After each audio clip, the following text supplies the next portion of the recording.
दोस्तों, स्वागत है आप सभी का हमारे यूट्यूब चैनल पर। तो कैसे हो आप लोग दोस्तों। ये क्लास है बीएड फर्स्ट ईयर के पेपर सेकंड की, जिसमें आज हम स्टार्ट करेंगे यूनिट सेकंड का एक टॉपिक। तो यूनिट सेकंड है लर्निंग एंड मोटिवेशन या अधिगम एवं अभिप्रेरणा। तो आज इस क्लास में हम जानेंगे अधिगम या लर्निंग के बारे में, यानी कि अधिगम क्या है, इसका अर्थ और इसकी परिभाषा। तो आप सभी लोग इस वीडियो को पूरा देखिएगा, और अगर आपको ये वीडियो पसंद आएगी तो लाइक शेयर करना। चैनल को पहली बार देख रहे हैं तो चैनल को सब्सक्राइब भी कर लीजिएगा। देखिए, ये जो टॉपिक है लर्निंग का, ये थोड़ा सा लंबा या लेंदी टॉपिक है, तो इसे हम थोड़ा थोड़ा करके कई सारी क्लासेस में कवर करेंगे। तो चलिए ज़्यादा देर न करते हुए क्लास को स्टार्ट करते हैं। जानेंगे अधिगम क्या है या लर्निंग क्या है।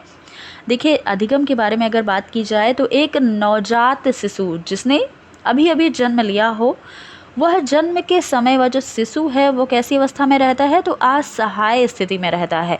वह कुछ भी नहीं जानता। वो हर एक चीज़ के लिए, अर्थात खाने पीने के लिए या हर एक क्रिया के लिए वह दूसरों पर निर्भर रहता है, क्योंकि वह असहाय स्थिति में होता है।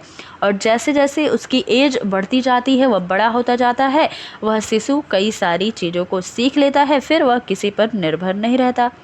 सीखने की प्रक्रिया जीवन पर्यंत चलती रहती है। जब से हम जन्म लेते हैं और जब तक मृत्यु नहीं हो जाती, तब तक हम अपने जीवन भर कुछ ना कुछ सीखते ही रहते हैं। इसलिए यह प्रक्रिया या लर्निंग की प्रोसेस जीवन भर चलती रहती है। अधिगम अर्थात सीखना प्राणियों का एक क्या है, जन्मजात गुण है। अधिगम या सीखना एक अत्यधिक व्यापक संकल्पना भी है, और मनुष्य अपने जीवन के प्रारंभ से या जन्म से लेकर अंत तक या मृत्यु तक प्रतिपल हर पल कुछ ना कुछ सीखता रहता है। प्रत्येक व्यक्ति अपने साथ कुछ आनुवांशिक विशेषताएं लेकर जन्म लेता है, जिसे आप कभी कभी गॉड गिफ्टेड या प्रतिभाशाली बालक या मनुष्य भी कहते हो। तो वे जो बालक होते हैं प्रतिभाशाली या गॉड गिफ्टेड, वे कुछ अत्यधिक या विशेषताएं, जो आनुवांशिक विशेषताएं हैं, उसको लेकर जन्म लेते हैं। और इन विशेषताओं में बुद्धि या इंटेलिजेंस एक ऐसी विशेषता होती है जो उसे अपने चारों ओर फैले वातावरण के साथ अंतः क्रिया करते हुए उसकी समस्त क्रियाएं और व्यवहार में परिवर्तन करने की शक्ति प्रदान करती है।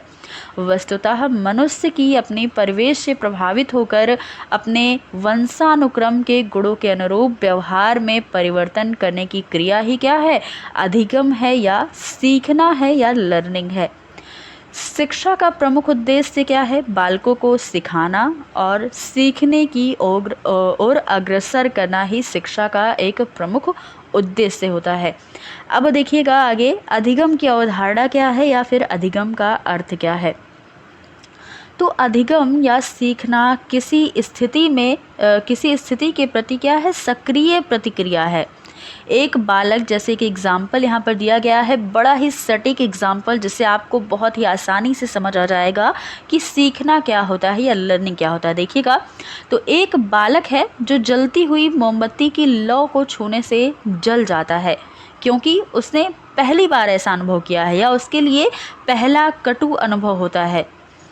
दूसरी बार जब वह जलती हुई मोमबत्ती से को देखता है तो वह उससे दूर रहता है, क्योंकि उसने क्या किया है, उसने अनुभव प्राप्त कर लिया है। उसने एक बार जब जलती हुई मोमबत्ती की लौ को उसने छुआ, तब क्या हुआ, वह जल गया और इससे उसे एक अनुभव मिला। जब दूसरी बार अब वह मोमबत्ती की जलती हुई लौ को देख रहा है, तब उसने छूने की हिम्मत भी नहीं की, क्योंकि उसे यह पता चल गया कि क्या होगा, अब अगर हाथ लगाएंगे तो जल जाएंगे। तो ये क्या हुआ, सीखना हुआ, यानी कि उससे अपने अनुभव के आधार पर उस बालक ने यह सीख लिया। बालक यह सीख जाता है कि लौ को हाथ लगाया जाएगा तो क्या होगा, अवश्य ही जलने की पीड़ा को उठानी पड़ेगी। तो इस प्रकार से आपने देखा कि प्रत्यक्ष और अप्रत्यक्ष अनुभवों के माध्यम से एक व्यक्ति के व्यवहार में अपेक्षित परिवर्तन होते रहते हैं। अनुभवों के द्वारा व्यवहार में होने वाले इन परिवर्तनों को साधारण रूप में सीखने की संज्ञा दे दी जाती है। सीखने की प्रक्रिया की यह बहुत ही सरल व्याख्या है। जो आपने देखा, ये बहुत ही इजी मेथड था या फिर बहुत ही अच्छा एग्जाम्पल था सीखने को जानने के लिए। अब आपने जाना कि सीखना क्या है या फिर लर्निंग क्या है।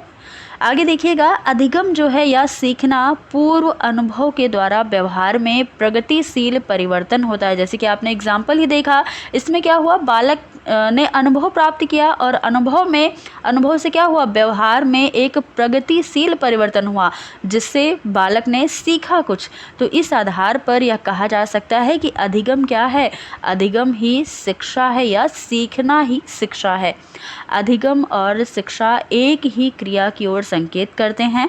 दोनों क्रियाएं जीवन में सदा और सर्वत्र चलती रहती हैं। आपकी शिक्षा भी और अधिगम भी जीवन भर चलता रहता है। तो बालक परिपक्वता की ओर बढ़ता हुआ, अपने अनुभवों का लाभ उठाता हुआ, वातावरण के प्रति जो उपयुक्त प्रतिक्रिया करता है, वही क्या है, अधिगम है या फिर सीखना है। तो ये आपने देखा, अधिगम या सीखने का अर्थ क्या होता है या फिर अवधारणा। अब आगे देखेंगे अधिगम की कुछ परिभाषाएं, इससे आपको और भी अच्छे से अधिगम का अर्थ क्लियर हो जाएगा। पहली परिभाषा ब्लेयर, जोन्स और सिम्पसन के अनुसार है। इन्होंने बताया कि व्यवहार में कोई परिवर्तन जो अनुभव का परिणाम है और उसके फलस्वरूप व्यक्ति आने वाली स्थितियों का भिन्न प्रकार से सामना करता है, वही अधिगम कहलाता है। इंग्लिश में भी परिभाषा दी गई है, तो आप अगर चाहें तो इंग्लिश और हिंदी दोनों में परिभाषा यहाँ पर देख सकते हैं। अगली परिभाषा गेट्स वार्ने के अनुसार है। इन्होंने कहा कि अनुभव और प्रशिक्षण के द्वारा व्यवहार में परिवर्तन लाना ही अधिगम या सीखना है। देखिए, ये जो परिभाषा दी गई है, ये परिभाषा बहुत ही ज़्यादा इम्पॉर्टेंट है, क्योंकि इसे यूपी टेट और सुपर टेट जैसे एग्ज़ाम में कई बार पूछा भी जा चुका है। तो इसलिए आप इसे मार्क कर लेंगे, इम्पॉर्टेंट मार्क करेंगे। ये परिभाषा काफ़ी इम्पोर्टेंट है। आगे देखिएगा, अगली परिभाषा मार्गन और गिलीलैंड के अनुसार दी गई। अधिगम या सीखना अनुभव के परिणाम स्वरूप प्राणी के व्यवहार में कुछ परिमार्जन है जो कम से कम कुछ समय के लिए प्राणी के द्वारा धारण किया जाता है। स्किनर के अनुसार परिभाषा है कि सीखना व्यवहार में उत्तरोत्तर सामंजस्य की प्रक्रिया है। तो ये भी परिभाषा इंपॉर्टेंट है, ये भी एग्जाम में पूछी जा चुकी है कई बार, तो इसे भी आप इंपॉर्टेंट मार्क कर लेंगे। अगली परिभाषा वुडवर्थ के अनुसार दी गई है कि नवीन ज्ञान और नवीन प्रतिक्रियाओं के प्राप्त करने की प्रक्रिया सीखने की प्रक्रिया है। देखिए, स्किनर, वुडवर्थ, ये सारी परिभाषाएं काफ़ी इंपॉर्टेंट है। आगे देखिएगा, अगली परिभाषा किंग्सले और गैरी के अनुसार दी गई है कि अभ्यास और प्रशिक्षण के फलस्वरूप नवीन तरीके से व्यवहार, यानी कि अपने विस्तृत अर्थ में करने और व्यवहार में परिवर्तन लाने की प्रक्रिया को सीखना कहते हैं या अधिगम कहते हैं। आगे है क्रॉनबैक के अनुसार कि अधिगम अनुभव के परिणाम स्वरूप व्यवहार में परिवर्तन के द्वारा व्यक्त होता है। तो ये सारी जो परिभाषा आपने देखी है, ये अधिगम की है। एक परिभाषा और यहाँ पर है क्रो, और क्रो के अनुसार जो काफ़ी ज़्यादा इम्पॉर्टेंट है, अधिगम आदतों, ज्ञान और अभिवृत्तियों का अर्जन है। तो ये परिभाषा क्रो और क्रो ने दी है। तो आपने देखा कितनी सारी यहाँ पर परिभाषा दी गई थी, जो आपने इंग्लिश और हिंदी दोनों में देखी हैं। तो आज ये हमारी जो क्लास थी, वो बताइएगा आपको कैसी लगी, चीज़ें आपको समझ आई कि नहीं। और अगर आपको ये वीडियो अच्छी लगी तो ज़्यादा से ज़्यादा लोगों तक शेयर करिए, वीडियो को लाइक करिए और चैनल को भी सब्सक्राइब कीजिए। तो फिर मिलते हैं अगली क्लास में कुछ नए टॉपिक के साथ। तब तक के लिए धन्यवाद।